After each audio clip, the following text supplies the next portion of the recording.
Hello guys, Buonga Hmar channel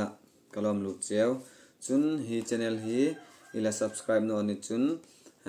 subscribe lo tho a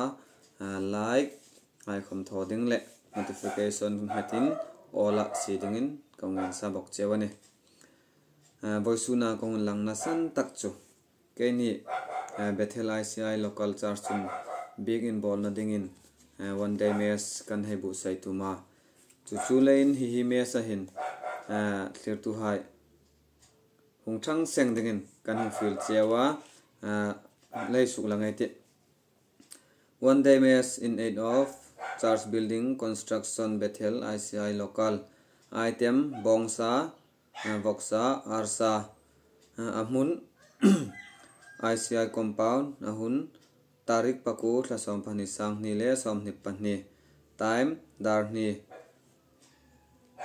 aman chu cheng za ni chun gp number hina uma kesin elo